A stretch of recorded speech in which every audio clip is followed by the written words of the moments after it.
Assalamualaikum warahmatullahi wabarakatuh. Alhamdulillahirabbil alamin. Asyhadu an la ilaha illallah wa asyhadu anna Muhammadan abduhu wa rasuluh sallallahu alaihi wasallam wa ala alihi wa ashabihi amma ba'da. Bapak Ibu, kembali saya akan menjawab beberapa pertanyaan yang masuk di kolom komentar. Ini ada pertanyaan dari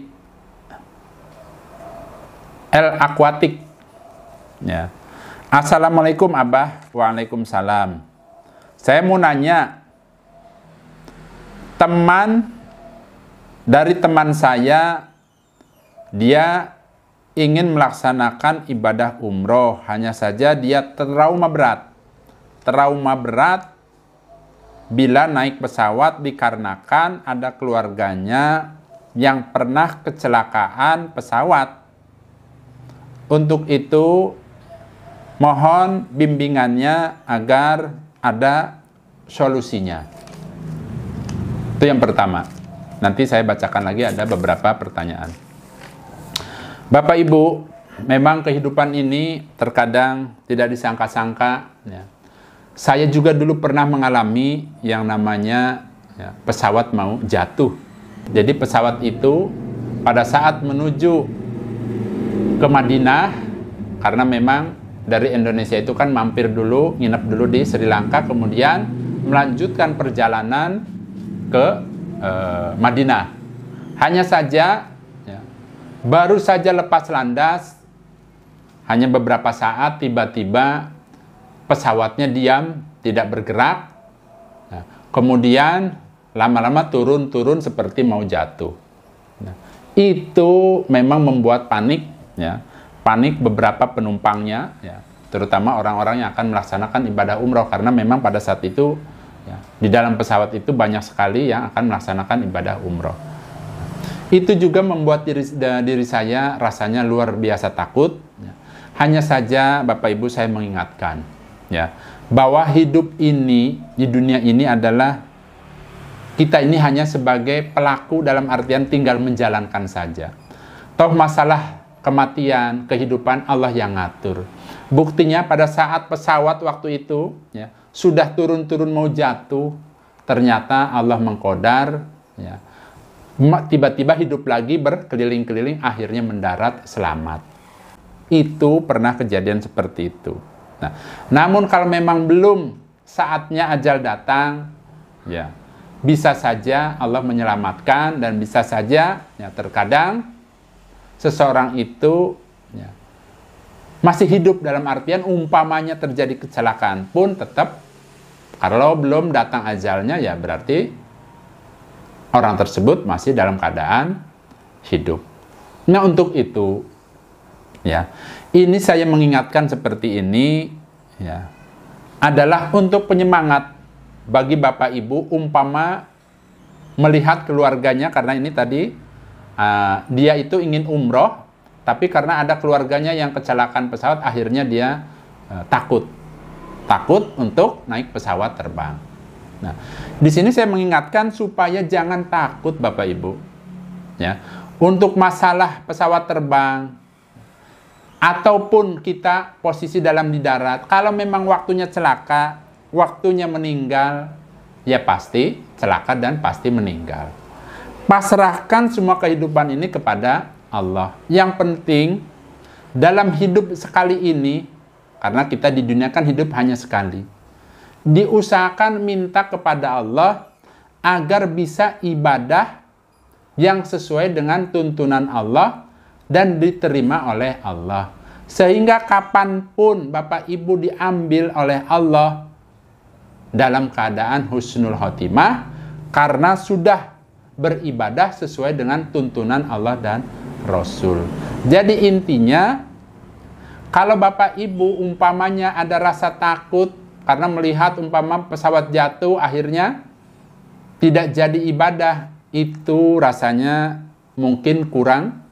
Harus ditambah lagi semangatnya agar hatinya menjadi kuat, menjadi bisa, menjadi berani.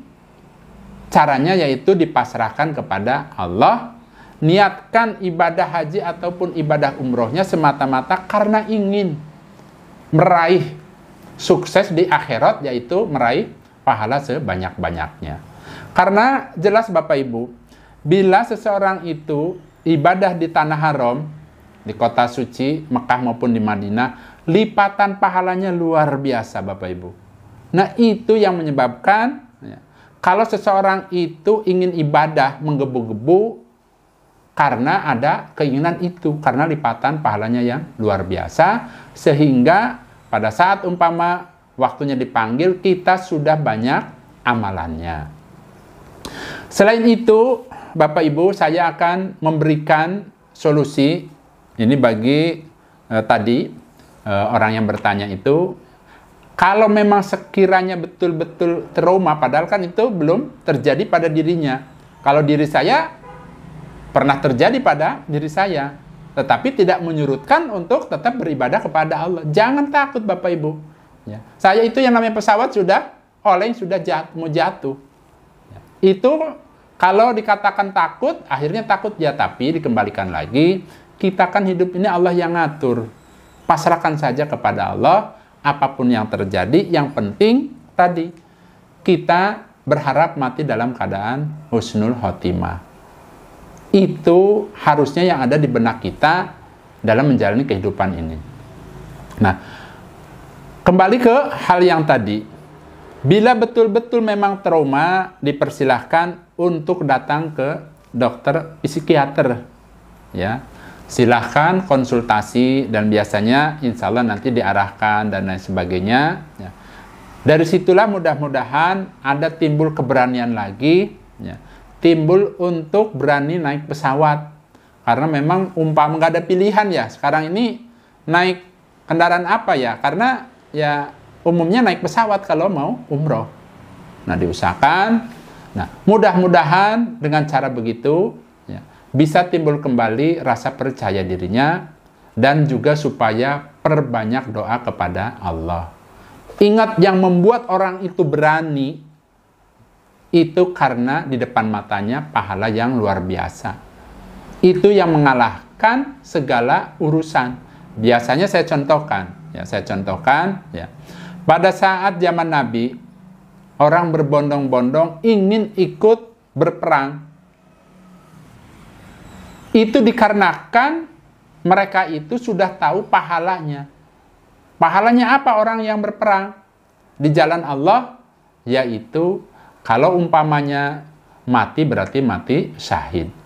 Surga di hadapannya, berarti dia apapun akan diterjang. Nah, begitu juga pada saat Bapak Ibu ada keinginan untuk umroh.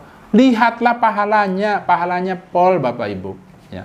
Sholat saja di Masjidil Haram lipatannya menjadi 100.000 lipatan. Itu baru 1 rakaat.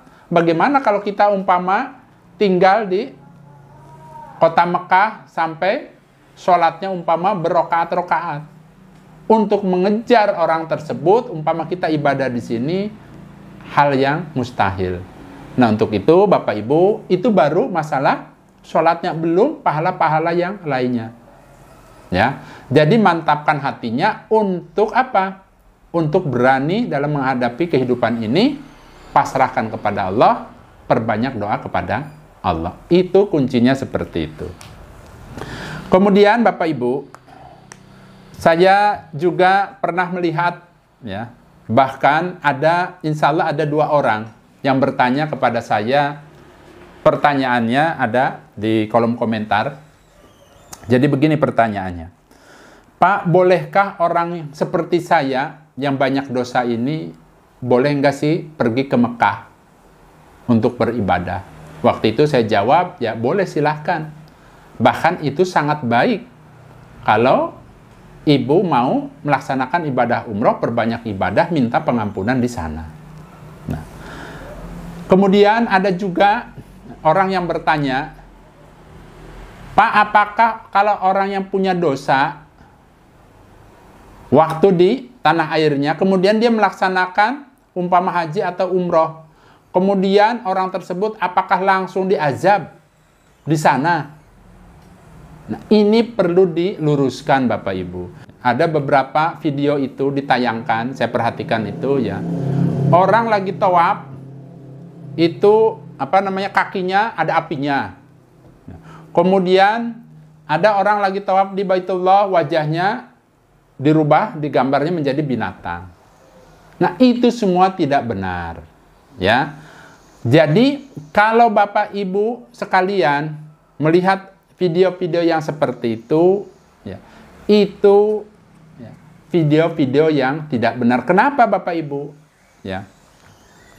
Allah itu untuk umatnya Nabi Muhammad, apabila dia berbuat dosa, maka tidak langsung diazab saat itu juga, tapi ditunda sampai hari kiamat. Itu ada dalilnya, ada tuntunannya. Karena apa? Kita itu dalam beribadah itu mengikuti tuntunan, bukan katanya. Apalagi umpama melihat gambar-gambar yang menakutkan. Wah, saya umpama pernah berbuat salah, nanti saya diazab di sana. Saya bakal dibakar kakinya. Atau umpama saya perhatikan tuh ada yang terbaru itu orang lagi tawaf, kemudian diedit wajahnya dikasih wajah binatang. Semua itu tidak benar Bapak Ibu. Ya.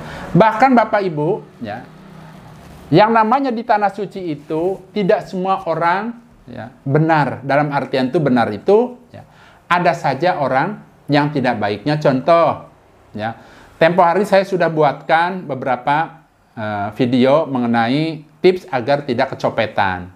Berarti apakah ada di kota Mekah copet? Ya ada. Karena ada yang kehilangan.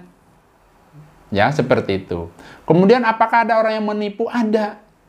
Saya sendiri juga dulu pernah ada didatangi orang, dia menipu bahwa inilah ujung-ujungnya minta uang.